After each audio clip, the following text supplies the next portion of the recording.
25 تک 26 تک انشاءاللہ آیت نمبر 27 پڑھیں گے۔ دیکھیں انشاءاللہ سورہ سبا آیت نمبر 27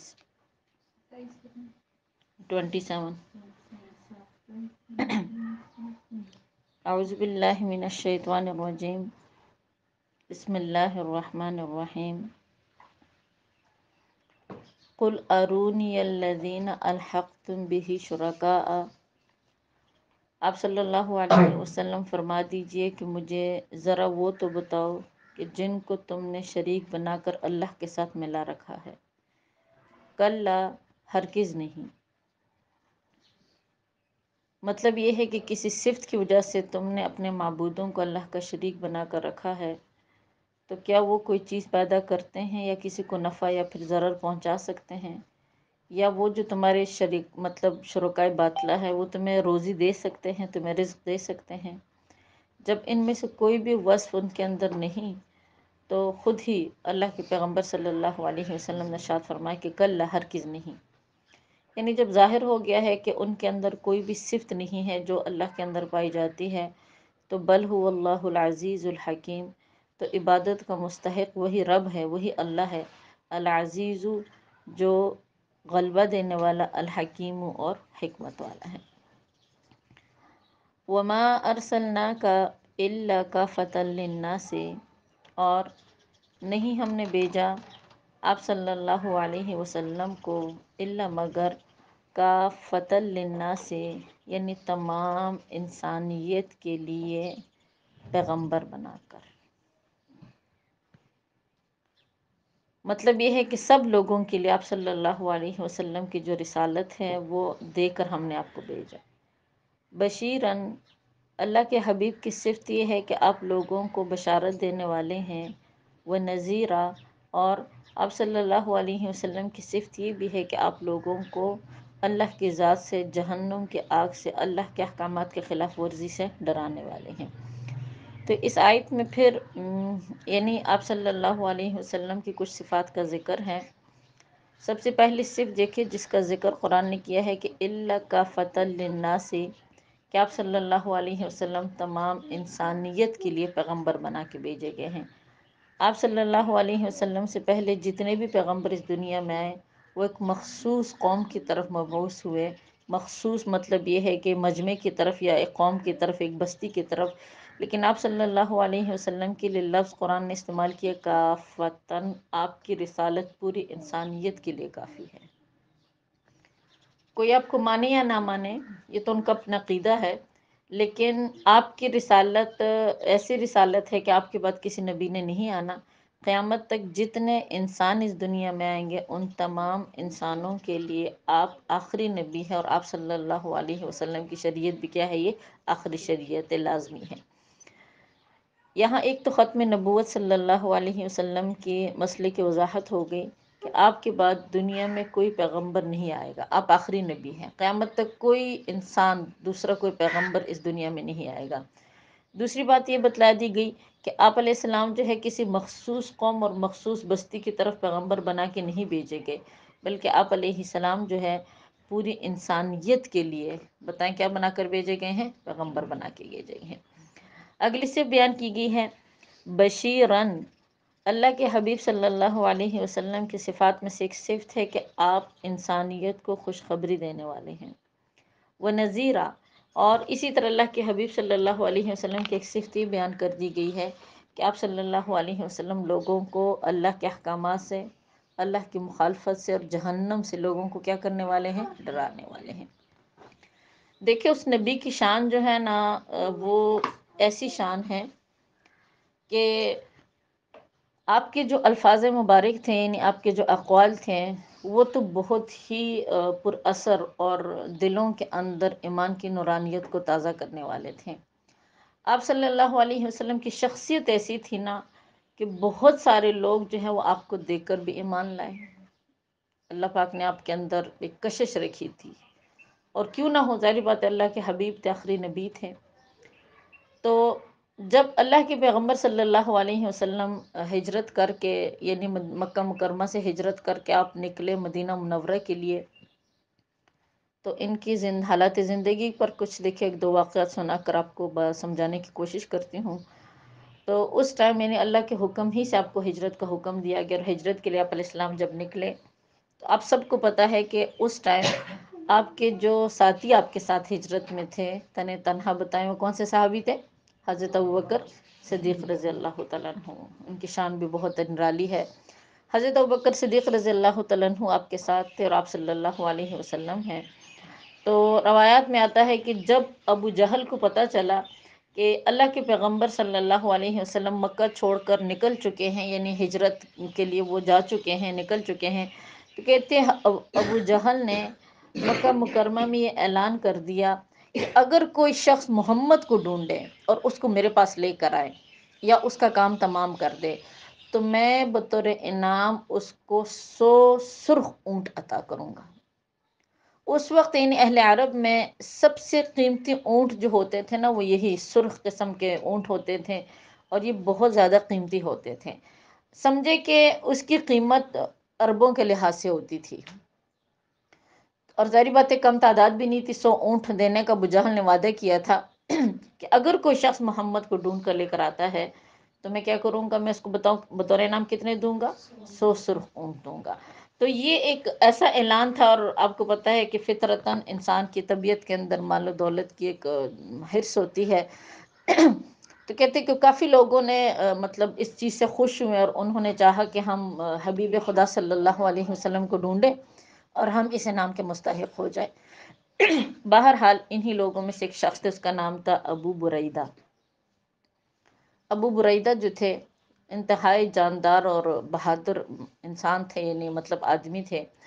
تو کہتے کہ انہیں جب اس بات کا پتہ لگا کہ ابو جہل نے اتنا بڑا انعام رکھا ہے محمد کے ڈھونڈنے پر، تو اس ٹائم وہ خود بھی نکلے تلوار لے کر، اور اپنے ساتھ تقریباً 70 بندہ یعنی 70 آدمیوں کو لے کر تو وہ آپ علیہ السلام کے پیچھے مطلب آپ کو ڈھونڈنے کے لیے نکل پڑے۔ اب اتنے زیادہ لوگوں کو ظاہر بات اسی وجہ سے لے کر جانے کا مقصد یہ تھا کہ اتنا بڑا انعام ہے، ظاہر بات اتنے تنہا تو میں کچھ نہیں کر سکتا، لیکن اتنے زیادہ لوگ ہوں گے، اور سب کو پتہ تھا کہ آپ علیہ السلام اور آپ کے ساتھ صرف حضرت ابوبکر صدیق رضی اللہ تعالیٰ عنہ ہے اور کوئی نہیں ہے۔ تو وہ مطلب 70 بندوں کے ساتھ نکل پڑے، تو تقریباً 71 بندے بنے، اور انہوں نے ڈھونڈتے ڈھونڈتے ڈھونڈتے ڈھونڈتے آخر کار آپ صلی اللہ علیہ وسلم کے نشانات انہیں ملے دور سے، بلکہ یہ جو لوگ تھے حضرت ابوبکر رضی اللہ تعالیٰ عنہ کو نظر بھی آئے۔ حضرت ابوبکر رضی اللہ تعالیٰ عنہ نے جب دیکھا کہ بھئی 70 کی تعداد میں لوگ آ رہے ہیں، اور اتنی یعنی 70 72 تقریباً بندے آ رہے ہیں ہمارے پیچھے، تو کہتے ہیں حضرت ابوبکر رضی اللہ تعالیٰ عنہ کے مبارک چہرے پر کچھ مطلب جیسے ہوتا ہے نا پریشانی کے اثرات ظاہر ہو گئے۔ وہ انسان تھے ظاہری باتیں، تو وہ کہتے پریشان ہو گئے کہ اتنے زیادہ لوگوں سے ہم مقابلہ کیسے کریں گے، اور دوسری بات یہ ہے کہ ہم ان سے بچ کر کیسے نکلیں گے۔ ابوبکر رضی اللہ تعالیٰ عنہ فرماتے ہیں کہ اسی دوران میری نظر آپ صلی اللہ علیہ وسلم کے مبارک چہرے پر پڑی، تو آپ صلی اللہ علیہ وسلم نے پیچھے مڑ کے دیکھا، اور آپ کو نظر بھی آئے کتنے زیادہ لوگ آپ لوگوں کے پیچھے آ رہے ہیں، کہ آپ صلی اللہ علیہ وسلم ہر ہلکے سے مسکرا پڑے۔ تو ابوبکر رضی اللہ تعالیٰ عنہ فرماتے ہیں کہ جو اطمینانیت میں نے آپ صلی اللہ علیہ وسلم کے مبارک چہرے پر دیکھی، اس سے پہلے میں نے کہیں پہ بھی نہیں دیکھی۔ ہر تکلیف میں ہجرت کیسے بہت سے واقعات آئے ہیں کہ ابوبکر رضی اللہ تعالیٰ عنہ جہاں پر گھبرا جاتے تھے، تو وہ جب اللہ کے پیغمبر کا دیدار کرتے تو ان کو دل کا سکون بھی میسر ہوتا، اور کہتے ہیں کہ میری ساری پریشانی دور ہو جاتی۔ اور دیکھیے یہ ایک نسخہ ہے، یہ بات میں اکثر درس میں آپ کو کئی دفعہ بتا چکی ہوں۔ اگر ہم چاہتے ہیں کہ ہمارے غموں کا ازالہ ہو، ہماری پریشانیوں کا ازالہ ہو، ہماری دماغی سوچ کا ازالہ ہو، تو اس کا ایک ہی ذریعہ ہے محمد مصطفیٰ صلی اللہ علیہ وسلم پر کثرت سے درود بھیجنا۔ یقین جانیے سخت پریشانی میں مبتلا ہو کر بھی اگر آپ اس درود کا ورد کریں گی، اللہ پاک آپ کے دل کو اطمینانیت عطا کر دیں گے، سکون عطا کر دیں گے۔ تو اس ٹائم تو بذات خود اب حیات تھے، ظاہری باتیں۔ ابوبکر رضی اللہ تعالیٰ عنہ فرماتے کہ میں تو گھبرا رہا تھا، لیکن آپ علیہ السلام جو ہے وہ مسکرا رہے تھے، اور آپ کو دیکھ کر اللہ نے میرے دل کے اندر بھی کیا پیدا کی؟ اطمینانیت کو پیدا کیا۔ جب آپ اتنے مطمئن تھے تو میں سمجھ گیا کہ بھئی باقی معاملہ جو ہے وہ ایسا ہے کہ یہ ہمارا کچھ نہیں بگاڑ سکتے. بہرحال وہ 70-72 بندے جو تھے، جب اللہ کے پیغمبر صلی اللہ علیہ وسلم کے قریب پہنچے اور ابوبکر کے یعنی بالکل قریب آئے، تو کہتے ہیں انہوں نے آپ صلی اللہ علیہ وسلم کے سامنے ابو بریدہ جو تھے وہ کھڑے ہو گئے. اب وہ کھڑے ہو گئے، وہ بول کچھ نہیں رہے. آپ صلی اللہ علیہ وسلم نے بڑی تسلی کے ساتھ اس سے پوچھا کہ تمہارا نام کیا ہے؟ کہ اس نے کہا کہ میرا نام بریدہ ہے. تو آپ صلی اللہ علیہ وسلم نے ابوبکر کی طرف متوجہ کر کے، حالانکہ رخ اسی کی طرف تھا، فرمایا ابوبکر گھبرانے کی ضرورت نہیں، یہ تو بردن سے نکلا ہے، اس کا مطلب ہے معاملہ ٹھنڈا ہے، یہ ہمارا کچھ نہیں بگاڑ سکتے، اس لیے کہ بریدہ بردن سے نکلا. بردن کا معنی ہوتا ہے ٹھنڈا. آپ صلی اللہ علیہ وسلم نے اس سے اگلا سوال پوچھا کہ بتاؤ تم کس قبیلے سے ہو؟ بتاؤ کس قبیلے سے ہو؟ تو کہتے اس نے آگے سے کہا کہ میں قبیلے بنو اسلم سے ہوں. تو آپ صلی اللہ علیہ وسلم نے ابوبکر کی طرف پھر یعنی متوجہ ہو کر فرمایا ابوبکر پریشان ہونے کی ضرورت نہیں، اسلم کا مطلب ہے سلامتی دینے والا، یہ ہمارا کچھ نہیں بگاڑ سکتی، یہ تو ہے ہی سلامتی والے لوگ. تو وہ جو ابو بریدہ تھے وہ بڑے پریشان اور عجیب سے انہیں مسلسل اللہ کے پیغمبر کا دیدار فرما رہے تھے، اور ساتھ ساتھ سوچ رہے تھے کہ یہ میں ان کو گرفتار کرنے کے لیے آیا ہوں، ان کو مارنے کے لیے آیا ہوں، اور دیکھیے اللہ کے پیغمبر کیا بات ارشاد فرما رہے ہیں. تیسرا سوال انہوں نے پوچھا کہ اب یہ بتاؤ کہ قبیلہ بنو اسلم کی تو بہت ساری شاخیں ہیں، تم کس شاخ سے ہو؟ یعنی اس لیے کہ قبیلہ بنو اسلم ایک کافی بڑا قبیلہ تھا، اس کی مختلف شاخیں تھی آگے سے، تو بتاؤ تم کس شاخ سے ہو؟ تو کہتے انہوں نے کہا ہے کہ میں بنو سہم سے ہوں. تو آپ صلی اللہ علیہ وسلم نے اس صحابی یعنی وہ جو شخص تھے بریدہ، اس کی طرف متوجہ ہو کر فرمایا سہم کا مطلب ہے حصہ، تمہیں اپنا حصہ مل جائے گا، تمہیں اپنا حصہ مل جائے گا. تو یہ بات ارشاد فرمانے کے بعد ابو بریدہ کہتے ہیں کہ میں نے پھر پوچھا کہ تم کون ہو؟ اگر مجھ سے اتنے سوالات کر رہے ہو تو بتاؤ تم کون ہو؟ کہتے آپ صلی اللہ علیہ وسلم نے فرمایا میں محمد مصطفیٰ محمد رسول اللہ صلی اللہ علیہ وسلم ہوں، اللہ کا بندہ ہوں، اللہ کا رسول ہوں. اللہ پاک نے مجھے اس دنیا میں تمام انسانیت کے لیے بشیرا و نذیرا کافۃ للناس بنا کر بھیجا ہے، اور اللہ کا پیغام لے کر میں پوری انسانیت تک پہنچاؤں گا. ابو بریدہ کہتے ہیں کہ اللہ کے پیغمبر کی ان الفاظ میں اتنی تاثیر تھی، اتنی تاثیر تھی، کہتے میں تو ان کو گرفتار کرنے کے لیے آیا تھا، لیکن وہی بیٹھ کر میں نے کہا کہ یا رسول اللہ مجھے اپنا حصہ عطا کیجیے اور مجھے کلمہ پڑھا دیجیے. اور وہی بیٹھے بیٹھے ابو بریدہ نے کیا کر لیا؟ کلمہ پڑھ لیا. کون سا کلمہ پڑھا؟ محمد رسول اللہ صلی اللہ علیہ وسلم. تو دیکھیے میری بہنوں، ایسے ہزاروں واقعات تاریخ میں پڑے ہوئے ہیں صحابہ کے، صحابیات کے، کہ جن سے معلوم ہوتا ہے کہ وہ ایسی ہستیاں تھیں، اللہ کے پیغمبر کی شان ہی کچھ نرالی تھی. آپ کو دیکھ کر بھی لوگ ایمان لائے، آپ کی بات سن کر بھی لوگ ایمان لائے، لیکن جس انسان کے نصیب میں ہدایت ہو. آج اگر ہم دیکھیں ایمان کی حالت میں بیٹھے ہوئے ہیں، اللہ نے ہمیں بن مانگے یہ ایمان عطا کیا ہوا ہے، نہ جانے کون سا ایسے مطلب احسان ہوگا، یا پھر ایسی کون سی خاصیت ہوگی، ایسی کون سی چیز ہوگی کہ رب کریم نے ہمیں اپنی ماؤں کے گودوں میں ایمان جیسے مطلب ایک کامل دین عطا کیا ہے. تو بہرحال آپ صلی اللہ علیہ وسلم کی ذات گرامی جو ہے، قرآن خود گواہی دے رہا ہے کہ وَكَافَةً لِلنَّاسِ. بتائیں آپ کی ذات کیا ہے؟ تمام انسانیت کے لیے مکمل کافی ہے، رسالت کے لیے آپ ہی کی ذات مبارکہ، آپ ہی کی رسالت، آپ ہی کی نبوت باقی ہے. اسی طرح دیکھیں صحابہ کے کچھ واقعات ذکر کرنے کا مقصد، ایک تو انسان اپنے ایمان کو ٹٹولتا ہے کہ بھی ہم ایمان کے کس لیول پر ہے. دوسری بات یہ ہے کہ جن آیات کو ہم پڑھ رہے ہیں، ان آیات میں کوئی خاص جیسے اللہ کی وحدانیت زیادہ تر آ رہی ہے، کوئی ایسی بات نہیں آ رہی. اس لیے میں چاہتی ہوں کہ اس سے ہٹ کر آپ کو صحابہ کی زندگیوں کے بارے میں کچھ نہ کچھ معلومات دوں، جتنے دن میں ہمارے پاس رہ گئے باقی. تو اسی طرح دیکھیں صحابہ کرام میں ایک صحابی تھے جن کا ذکر روایات میں آتا ہے، جن کو کہا جاتا ہے سلمان فارسی رضی اللہ تعالیٰ عنہ.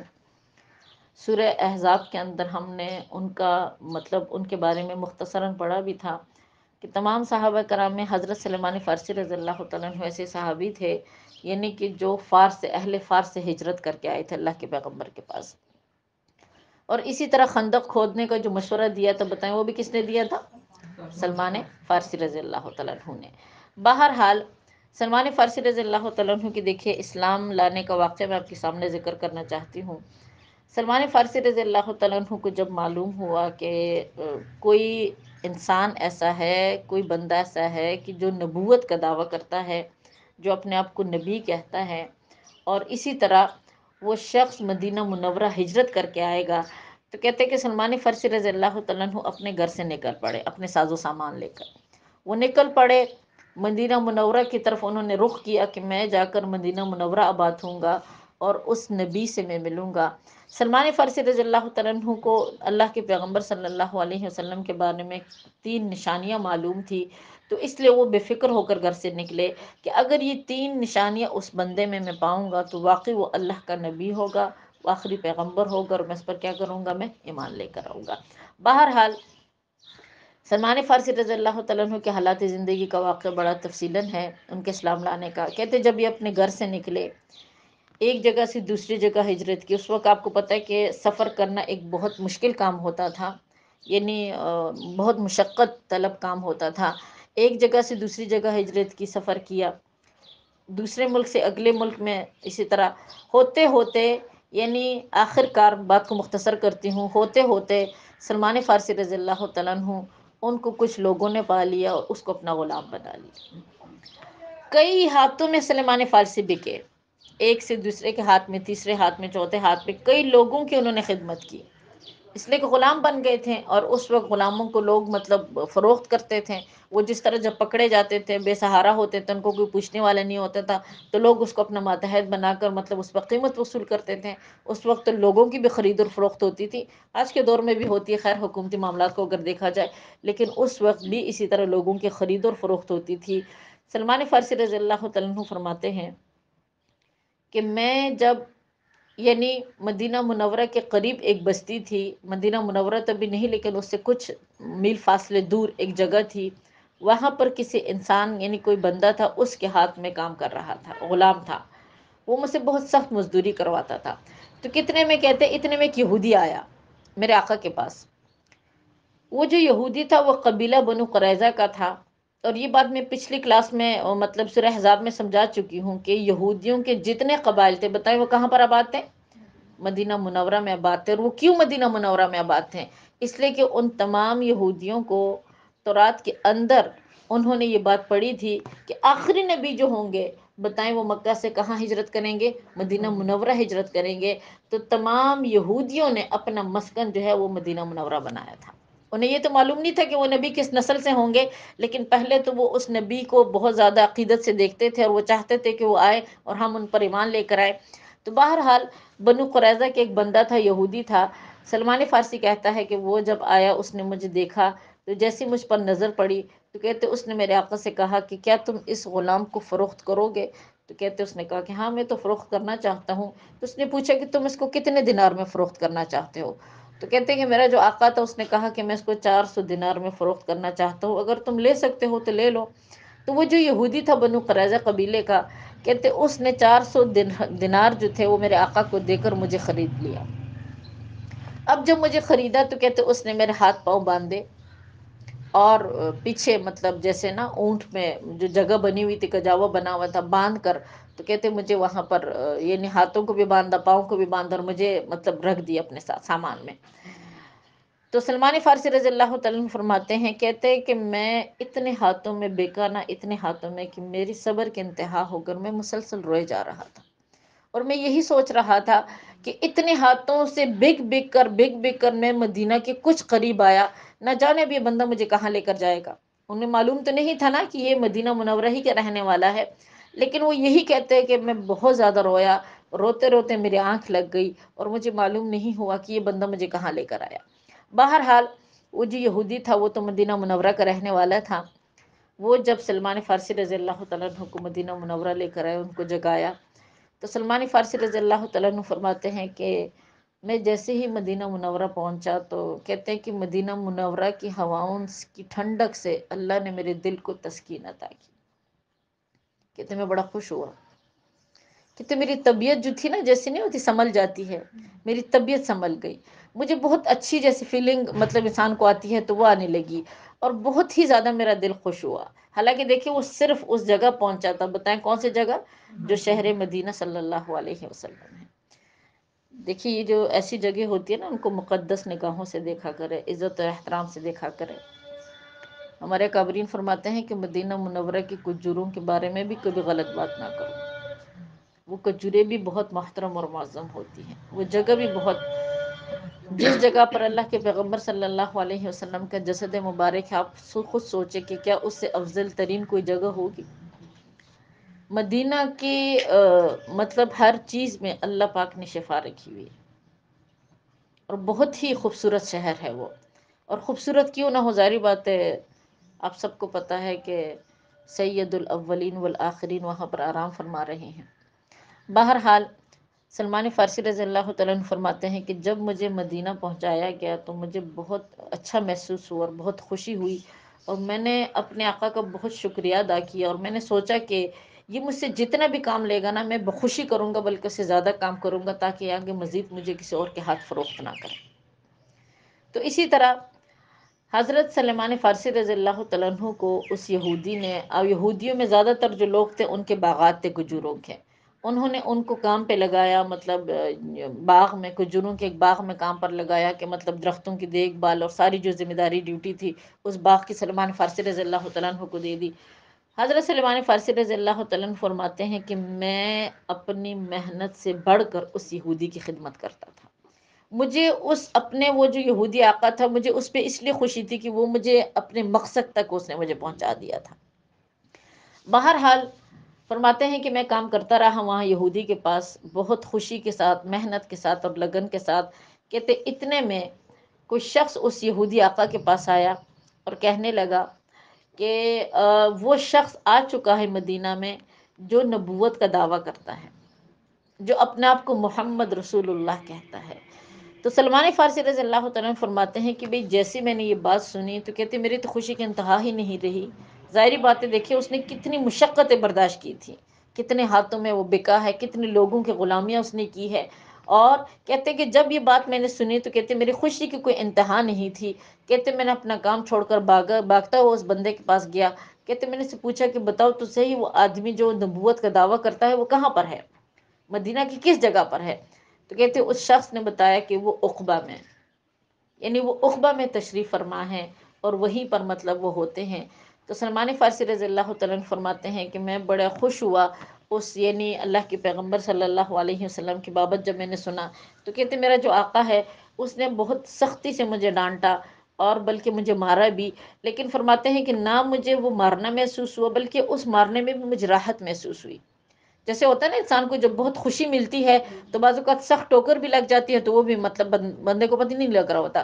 تو اسی وجہ سے سلمان فارسی رضی اللہ تعالیٰ عنہ فرماتے ہیں کہ جب مجھے معلوم ہوا کہ پیغمبر خدا صلی اللہ علیہ وسلم عقبہ میں تشریف فرما ہے، تو کہتے میری خوشی کی انتہا نہ رہی، نہ مجھے ڈانٹ کا پتہ لگا، نہ مجھے مار کا پتہ لگا، اور اسی طرح مطلب مسلسل میں اپنا کام کرتا رہا۔ وہ دن میرے لیے تمام دنوں میں بہت زیادہ لمبا تھا، اس لیے کہ مغرب کے بعد جو اس کا آقا ہوتا تھا اس کو چھٹی دیتا تھا۔ مغرب کا ٹائم جب آیا، کام ختم ہوا، تو اس کے آقا جو تھے، مطلب وہ جو یہودی تھا، اس نے اس کو مطلب فارغ کر دیا، چھٹی دے دی۔ تو سلمان فارسی رضی اللہ تعالیٰ عنہ فرماتے ہیں کہ نہ تو مجھے تھکاوٹ کا احساس تھا کہ میں نے دن بھر کتنی محنت کی، تھکاوٹ نے تھکا ہوا ہوں، کہتے میں نے کچھ بھی نہیں سوچا، میں نے پلو میں تھوڑی سی کھجوریں باندھ دی اور میں فوراً نکل پڑا اللہ کے پیغمبر صلی اللہ علیہ وسلم کی طرف۔ فرماتے ہیں کہ میں وہاں پر جب گیا تو میں نے دیکھا آپ صلی اللہ علیہ وسلم تشریف فرما ہیں، آپ کی دائیں طرف، غیبت رات کا ٹائم ہے، دائیں طرف چراغ جل رہا ہے، بائیں طرف حضرت ابوبکر صدیق رضی اللہ تعالیٰ عنہ تشریف فرما ہے۔ فرماتے ہیں کہ میں نے ان کی شخصیت کو دیکھا تو ان کا جو چہرہ مبارک تھا وہ، یعنی اس سے مجھے دلی طور پر سکون محسوس ہوا، اور بہت زیادہ مجھے راحت محسوس ہوئی۔ اور فرماتے ہیں سلمان فارسی رضی اللہ تعالیٰ عنہ کہ میں نے 3 نشانیاں یہودیوں سے سنی تھی، اور جب میں فارس سے نکلنے لگا تھا تو میں نے یہ 3 نشانیاں اپنے ذہن میں رکھی ہوئی تھی کہ اس پیغمبر میں اگر یہ 3 نشانیاں ہوں گی تو وہ پیغمبر ہوگا، واقعی اللہ کا پیغمبر ہوگا۔ سب سے پہلی نشانی یہ تھی کہ وہ پیغمبر جو ہے وہ صدقے کے مال کو قبول نہیں کرے گا۔ تو کہتے ہیں میں جو کھجورے لے کر آیا تھا، کہتے میں جیسے وہاں پر گیا تو جیسا ایسا لگ رہا تھا کہ اللہ کے پیغمبر صلی اللہ علیہ وسلم کو پہلے ہی میرے بارے میں معلوم ہے، وہ میرا انتظار فرما رہے ہیں۔ انہوں نے کہا کہ آئیے، اور حالانکہ ان کو نام بھی معلوم تھا کہ سلمان آئیے یہاں پر۔ کہتے میں بڑا حیران ہوا کہ نہ تو انہوں نے مجھے کبھی دیکھا، نہ مطلب مطلب نہ مجھے ان کے بارے میں کوئی علم، نہ مطلب انہیں میرے بارے میں، تو انہوں نے کیسے فرمایا کہ آئیے۔ بہرحال سلمان فارسی رضی اللہ تعالیٰ عنہ فرماتے ہیں کہ میں آگے بڑھا، میں نے ان کی خدمت میں وہ کھجورے پیش کی۔ میں نے کہا کہ یا رسول اللہ، یہ جو کھجورے ہیں یہ صدقے کی کھجورے ہیں۔ کہتے آپ صلی اللہ علیہ وسلم مسکرائے، اس لیے کہ آپ علیہ السلام سمجھ گئے تھے کہ یہ مجھے آزمانا چاہتا ہے، دیکھنا چاہتا ہے کہ آیا میں نبی ہوں کہ نہیں ہوں۔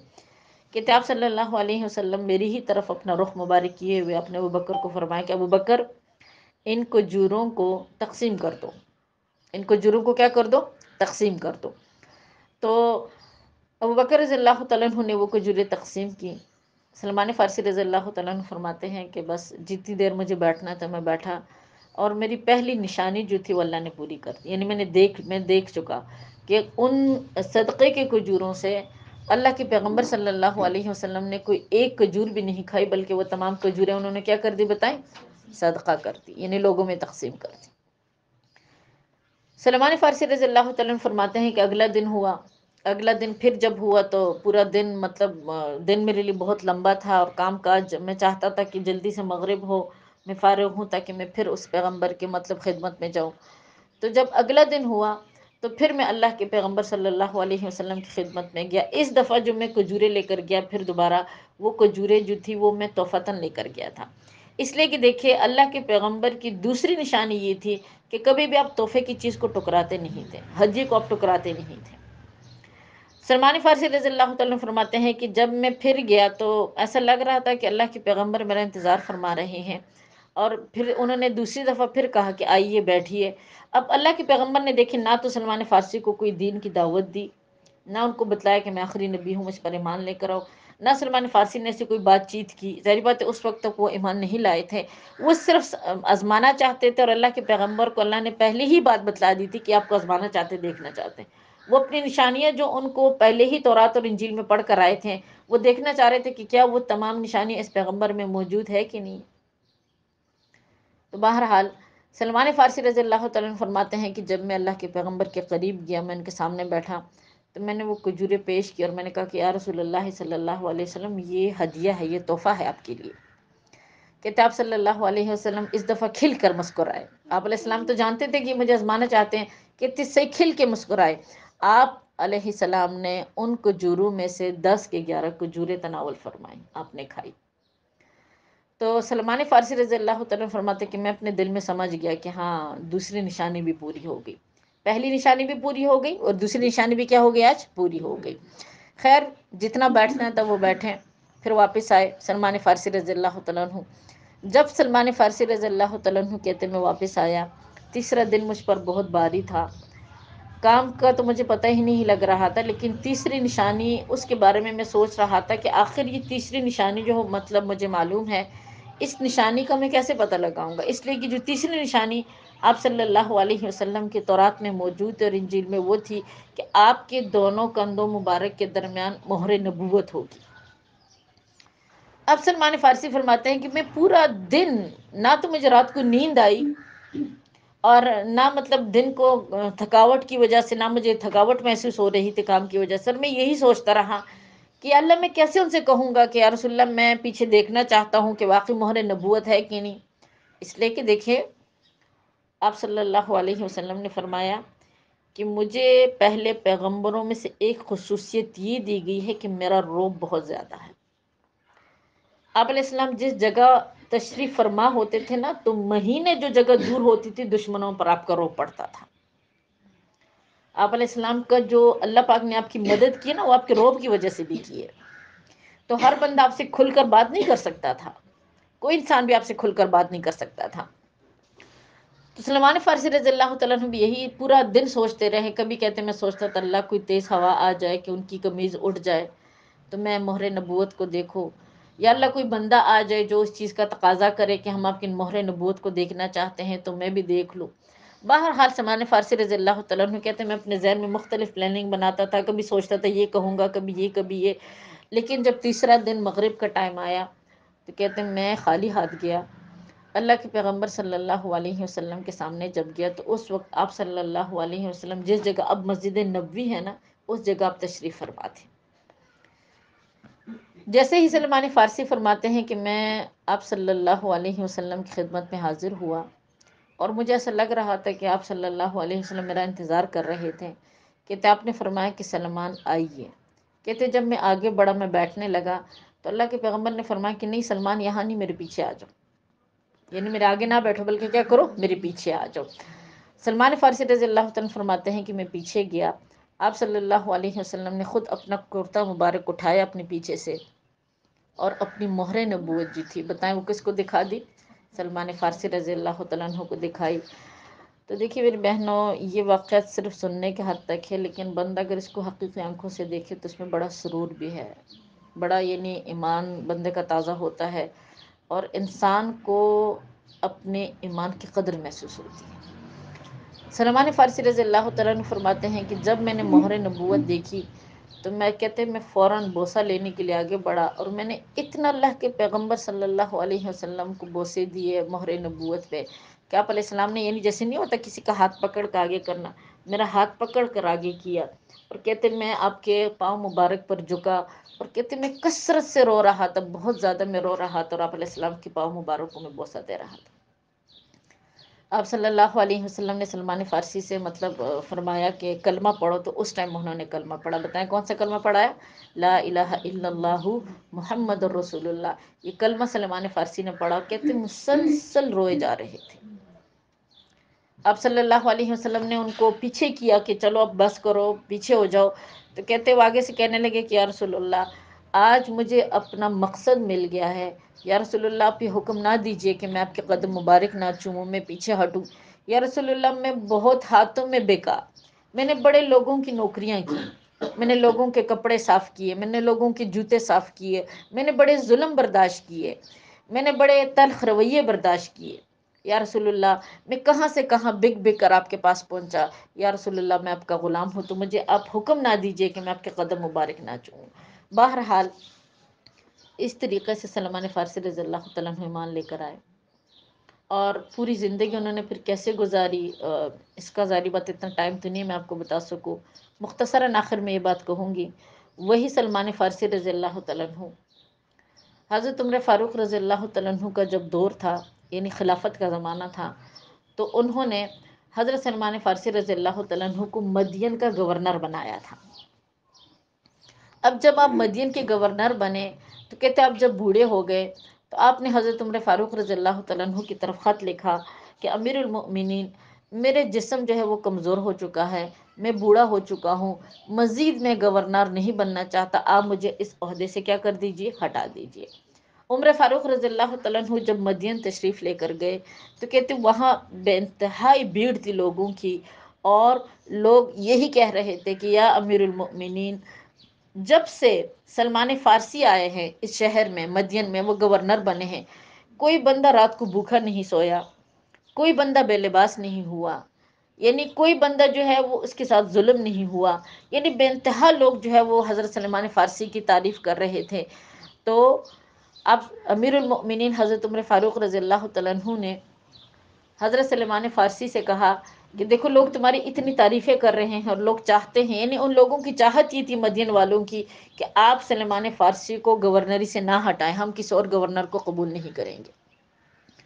حضرت سلمان فارسی رضی اللہ تعالیٰ عنہ نے خود کہتے خطاب کر کے لوگوں سے کہا کہ دیکھو میں بوڑھا ہو چکا ہوں، میں اپنے بڑھاپے کا جو وقت ہے نا وہ حضور صلی اللہ علیہ وسلم کے یعنی شہر میں گزارنا چاہتا ہوں، میں انہی کا غلام ہوں، مجھ سے اور برداشت نہیں ہو رہا، اور میں تم لوگوں کے کام بھی نہیں کر سکتا، تم لوگ مجھے اجازت دو، خوشی سے اجازت دو۔ کہتے یہ بات سننے کی دیر تھی، لوگ اتنے روئے اتنے روئے اتنے روئے کہ عمر فاروق رضی اللہ تعالیٰ عنہ فرماتے کہ میں بھی ان کے ساتھ رونا شروع ہو گیا، لوگ یعنی سلمان فارسی کی جدائی پہ اتنے روئے۔ بہرحال حضرت عمر فاروق رضی اللہ تعالیٰ عنہ نے سلمان فارسی کی طرف مخاطب کر کے فرمایا کہ دیکھو لوگ تمہاری جدائی پر بہت زیادہ غمگین ہیں، لوگ نہیں چھوڑنا چاہتے، اور میں تمہیں حکم دیتا ہوں کہ تم مدین ہی میں رہو گے، تم مدین سے نہیں جا سکو گے۔ ہاں ٹھیک ہے، گورنری سے اب تم بوڑھے ہو گئے ہو، تم حالات مطلب جیسے ہے نا، حالات کو کنٹرول نہیں کر سکتے یا کچھ نہیں کر سکتے، تو ٹھیک ہے، اس کے لیے میں آپ کو گورنری سے ہٹا دیتا ہوں، تم مجھے بتاؤ تم کس کا نام دینا چاہتے ہو؟ تو سلمان فارسی رضی اللہ تعالیٰ عنہ فرماتے ہیں کہ میں نے خود ان سے کہا کہ یا رسول اللہ، سعد بن ابی وقاص رضی اللہ تعالیٰ عنہ کو آپ گورنر مقرر کیجئے اور مجھے گورنری سے ہٹا دیجئے۔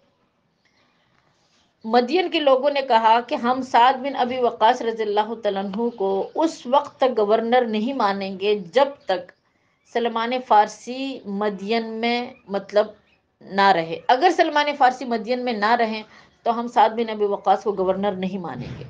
ہاں اگر سلمان فارسی رضی اللہ تعالیٰ عنہ مدین ہی میں رہے ہیں، مطلب اپنے فیصلہ تبدیل کر کے مدین ہی میں رہے، تو ٹھیک ہے، ہم پھر ان کو مطلب اپنا گورنر مان لیتے ہیں۔ تو جب لوگوں نے بھی مجبور کیا، عمر فاروق رضی اللہ تعالیٰ عنہ کا حکم بھی تھا، تو پھر سلمان فارسی بتائے کہاں پر مقیم رہے وہ؟ مدین شہر ہی میں، مدین شہر میں مقیم رہے۔ لیکن اس کے ساتھ ساتھ روایات میں آتا ہے سلمان فارسی رضی اللہ تعالیٰ عنہ نے یعنی ہر وقت زیادہ تر بیچ میں جیسے کچھ ماہ کے بعد شہر مدینہ صلی اللہ علیہ وسلم وہاں جا کر اللہ کے پیغمبر کا زیارت، ان کے روزے کی زیارت کیا کرتے تھے۔ اسی طرح وہاں پر آپ صلی اللہ علیہ وسلم کے جو نواسے تھے حضرت حسن اور حسین، ان سے ملا کرتے تھے، اور کہتے وہاں پر جا کر کچھ نہیں کہتے تھے، بس صرف حضرت حسن کو دیکھ کر روتے رہتے تھے، اس لیے کہ حضرت حسن رضی اللہ تعالیٰ عنہ کا جو چہرہ مبارک تھا وہ آپ صلی اللہ علیہ وسلم کی مبارک چہرے سے بہت مشابہت رکھتا تھا۔ تو کہتے وہاں پر جا کر ان سے ملتے تھے، بس ہنستے، ان کو دیکھتے تھے، روتے تھے، واپس تشریف لاتے تھے۔ بہرحال جب بہت زیادہ بوڑھے ہو چکے، بالکل چارپائی پہ ہو گئے، عمر فاروق رضی اللہ تعالیٰ عنہ کا دور حکومت بھی ختم ہو چکا، عثمان غنی رضی اللہ تعالیٰ عنہ کا دور خلافت شروع ہو چکا تھا، تو کہتے اس ٹائم انہوں نے سعد بن ابی وقاص رضی اللہ تعالیٰ عنہ سے کہا کہ حضرت حسن رضی اللہ تعالیٰ عنہ کی طرف خط لکھیے اور ان سے کہے کہ میرا جسم بہت بوڑھا ہو چکا ہے، میری ہڈیاں کمزور ہو چکی ہیں، میں سفر کر کے تم لوگوں کی زیارت کے لیے نہیں آ سکتا، تو آپ میرے پاس تشریف لائیے۔ حضرت سعد بن ابی وقاص رضی اللہ تعالیٰ عنہ نے جب خط لکھا اور اسی طرح حسن رضی اللہ تعالیٰ عنہ آپ کے پاس آئے، کہتے آپ کے دروازے پر جیسے ہی داخل ہوئے، جیسے ہی سلمان فارسی نے ان کو دیکھا تو بے انتہا رونا شروع ہو گئے اور ان سے کہا کہ آپ میرے لیے دعا کیجئے، اس لیے کہ مجھے ایسا لگ رہا ہے کہ میری زندگی کے آخری ایام آ چکے ہیں۔ حضرت حسن رضی اللہ تعالیٰ عنہ ان کے پاس بیٹھے رہے ہیں، ان سے کہا کہ دیکھیں آپ بڑے ہیں مرتبے میں، آپ ہمارے لیے دعا کیجیے، ہم تو نوجوان ہیں ابھی۔ تو کہتے حضرت سلمان فارسی رضی اللہ تعالیٰ عنہ نے کہا کہ آپ کا جو نانا ہے، آپ ان سے بہت مشابہت رکھتے ہیں، آپ ان کے خاندان سے ہیں، ان کے نسل سے ہیں، آپ میرے لیے دعا کیجیے تاکہ اللہ آپ کی دعائیں جو ہے میرے حق میں قبول فرمائے۔ بہرحال انہوں نے پھر دوسری وصیت ان سے کی، حسن رضی اللہ تعالیٰ عنہ سے وصیت کی کہ میری ایک وصیت تو یہ ہے کہ جب میں انتقال کر جاؤں، میں مر جاؤں، تو میرا نماز جنازہ آپ نے پڑھانا ہے۔ حالانکہ دیکھیں اس وقت اگر کوئی برتا تھا نا، تو جو حکمران ہوتا تھا، خلیفہ وقت ہوتا تھا، وہ جنازہ پڑھاتا تھا، لیکن کہتے ہیں انہوں نے وصیت کی کہ جب میں انتقال کر جاؤں تو میرا نماز جنازہ کون پڑھائے؟ حضرت حسن رضی اللہ تعالیٰ عنہ۔ دوسری بات انہوں نے یہ کہی کہ اے حسن رضی اللہ تعالیٰ عنہ، میری دوسری وصیت یہ ہے کہ اگر قیامت والے دن اللہ رب العزت مجھ سے پوچھ گچھ کرے تو میری سفارش کیجیے گا، اس لیے کہ میں نے اللہ کے پیغمبر صلی اللہ علیہ وسلم کی کچھ باتوں کی مطلب میں نے ان کی کچھ باتیں نہیں مانی۔ تو کہتے حسن رضی اللہ تعالیٰ عنہ کہتے ہیں کہ میں نے پوچھا کہ وہ کون سی بات ہے کہ جو آپ نے نہیں مانی؟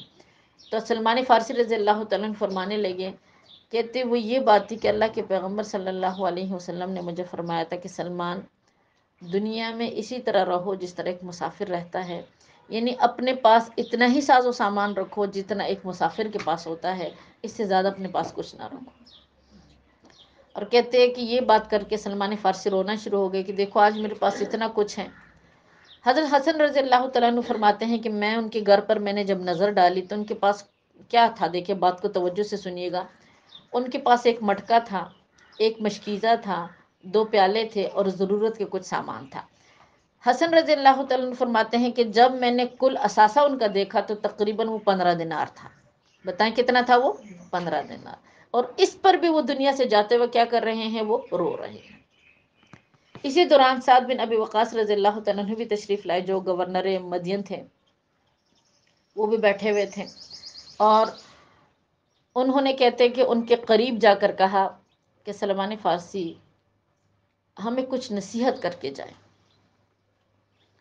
اس ٹائم ان باتوں کو توجہ سے سنیے گا. سلمان فارسی رضی اللہ تعالیٰ عنہ نے فرمایا کہ میں تم لوگوں کو 3 باتوں کی نصیحت کرتا ہوں. سب سے پہلی بات، کوشش کرو تمہاری موت اللہ کے راستے میں آئے، یعنی جہاد کے راستے میں آئے. کثرت سے جہاد کرو تاکہ اللہ اگر تمہیں موت دے تو کون سے راستے میں آئے بتائیں؟ اللہ کے راستے میں آئے، یعنی جہاد کے راستے میں آئے. دوسری نصیحت، اگر جہاد کے راستے میں موت نہیں مطلب نہیں آتی، یا پھر جہاد جیسے وقت کے ساتھ تھوڑا سا کم ہو گیا تھا، فرمایا کوشش کرو، اللہ سے مانگو کہ اللہ تمہیں موت حرمین شریفین سفر کرتے ہوئے تمہیں عطا کرے. یعنی بیت اللہ کا حج کرتے ہوئے، عمرہ کرتے ہوئے اللہ تمہیں کیا عطا کرے؟ موت عطا کرے. یہ دعا کرو اللہ سے. اور تیسری بات، اگر یہ بھی نہیں ہو سکتا کہ تم بار بار اس گھر کا زیارت نہیں کر سکتے، تمہاری اتنی وسعت نہیں ہے، کوشش کرو پوری زندگی قرآن کو سیکھو اور سکھاؤ کہ تمہیں اس راستے میں اللہ پاک کیا کرے؟ تمہیں موت دے. اگر ان 3 راستوں میں سے کسی راستے میں بھی وہ رب تمہیں موت عطا کرے تو تم اللہ کے نزدیک بخشائے ہو. اللہ تمہارا کیا کر دیں گے؟ تمہیں معاف کر دیں گے. تو بہرحال یہی 3 نصیحتیں سلمان فارسی رضی اللہ تعالیٰ عنہ کی ہمیں بھی ذہن میں رکھنی چاہیے. اللہ سے مانگنا چاہیے کہ اللہ یا تو حرمین شریفین کی زیارت کرتے وقت ہمیں موت عطا کرے، یا اللہ اپنے راستے میں موت عطا کرے. اور تیسری چیز کہ اللہ اس قرآن کی برکت سے اس کو سیکھتے سکھاتے ہوئے رب کریم ہمارے جسموں سے، ہماری سانس سے جو ہے وہ اکھیڑ لے. اس سے ہٹ کر رب کریم ہمیں کسی اور چیز پر موت کیا کرے؟ وہ عطا نہ کرے. ان کا انتقال ہو گیا. ان کا جنازہ جو پڑھایا وہ حضرت حسن رضی اللہ تعالیٰ عنہ نے پڑھایا. ان کے جنازے میں بہت سارے صحابہ کرام نے شرکت کی. عثمان غنی رضی اللہ تعالیٰ عنہ بھی تشریف لائے، مطلب ان کے نماز جنازے میں شرکت کرنے کے لیے. عثمان غنی رضی اللہ تعالیٰ عنہ، ان کی سفید داڑھی تھی، بڑے مضبوط اور بہادر انسان تھے. جب ان کا جنازہ پڑھا چکے تو کہتے وہ ان کی میت کے پاس آئے اور انہوں نے حضرت سلمان فارسی رضی اللہ تعالیٰ عنہ کے ماتھے پر بوسہ دیا. تو روایات میں آتا ہے، صحابہ فرماتے ہیں کہ جب تک نماز جنازہ مطلب پڑھا رہے تھے یا جو بھی پہلے کے معاملات ہیں، حضرت عثمان غنی رضی اللہ تعالیٰ عنہ نہیں روئے. لیکن جب انہوں نے ان کے ماتھے پر بوسہ دیا اور اپنا سر مبارک اٹھایا عثمان غنی نے، تو کہتے ان کی سفید داڑھی جو تھی نا وہ آنسو سے بری ہوئی تھی، بہت زیادہ روئے وہ. اور کہتے انہوں نے پھر لوگوں کو مخاطب کیا کہ لوگوں، ہم سے سلمان نہیں گئے بلکہ ہم سے دین اور حکمت کی ایک بھرپور شخصیت جا چکی. ہمارے درمیان سے ایک ایسا بندہ جا چکا کہ جس کو اللہ پاک نے بتائیں کیا چیز عطا کی تھی؟ دین میں استقامت اور پر حکمت. حکمت تو آپ کو پتہ ہے غزوہ خندق میں کیسے انہوں نے حکمت عطا کی تھی.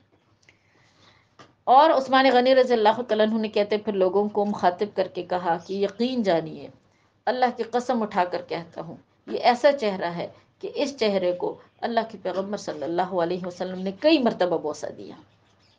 یعنی ایسی شخصیت ہے کہ رب کریم اللہ کے پیغمبر نے ان کو کئی دفعہ کیا کیا؟ بوسہ دیا. تو اس طریقے سے ان کا انتقال ہوا. یہ تھے ہمارے صحابہ کرام. دیکھیں جو، اور یہ اللہ کے پیغمبر صلی اللہ علیہ وسلم کی تربیت تھی کہ اللہ پاک یعنی آپ علیہ السلام نے اپنے صحابہ کی ایسی تربیت کی تھی. واقعات کا مقصد صرف اور صرف اپنے ایمان کو تازہ کرنا ہے، ورنہ اس کا تفسیر سے تعلق نہیں ہے. میں آپ کو بار بار بتا رہی ہوں تاکہ لوگوں کے ذہن میں یہ بات نہ آئے کہ تفسیر سے شاید اس کا تعلق ہے. ضمناً ایسے واقعات کا ذکر کرنا، ایک تو صحابہ کے بارے میں میرا دل کرتا ہے کہ بندہ معلومات حاصل کرے، ان کے بارے میں ہمیں معلوم ہو. دوسری بات یہ ہے کہ صحابہ کی محبت اللہ کے پیغمبر کی محبت ہے. تو انشاءاللہ دیکھیں اس کو پڑھتے ہیں. یہ جو کچھ آیات ہیں کہ وما ارسلناک الا کافۃ للناس، اے میرے حبیب ہم نے آپ کو بھیجا تمام انسانیت کے لیے رسول بنا کر. بشیرن، آپ صلی اللہ علیہ وسلم خوشخبری دینے والے ہیں. نذیرہ، آپ صلی اللہ علیہ وسلم لوگوں کو اللہ کے احکامات سے یا پھر ان کی مخالفت سے ڈرانے والے ہیں، ولیکن اکثر الناس لا یعلمون، لیکن اکثر لوگ جو ہے وہ کیا کرتے ہیں، وہ نہیں جانتے۔ وَيَقُولُونَ، اسی طرح یہ جو کافر ہوتے تھے یہ بطور مذاق کے پوچھتے تھے، مَتَى هَذَا الْوَعْدُ، بتاؤ یہ وعدہ کب پورا ہوگا، یعنی قیامت کا وعدہ کب پورا ہوگا، ان کنتم صادقین، اگر تم اپنے وعدے میں کیا ہو، تم سچے ہو۔ قل، آپ صلی اللہ علیہ وسلم فرما دیجئے، لَكُم مِّيعَادٌ يَوْمٍ، آپ علیہ السلام ان لوگوں سے فرما دیجئے کہ تمہارے حساب اور کتاب اور عذاب اور ثواب کے لیے ایک خاص دن مقرر ہے، لا یستأخرون عنہ ساعہ، وہ ایسا دن ہے کہ ایک سیکنڈ کے لیے بھی، یعنی نہ تو تم اس سے پیچھے ہٹ سکتے ہو، ولا تستقدمون، اور نہ ہی تم اس سے کیا کر سکتے ہو، آگے بڑھ سکتے ہو۔ تو اس میں موت کی طرف نشاندہی ہے۔ کافر جب مذاق یعنی بطور استہزاء مذاقن آپ اللہ کے پیغمبر سے پوچھتے تھے، بتاؤ قیامت کب آئے گی، جس قیامت کا تم ذکر کر رہے ہو وہ قیامت کب آئے گی؟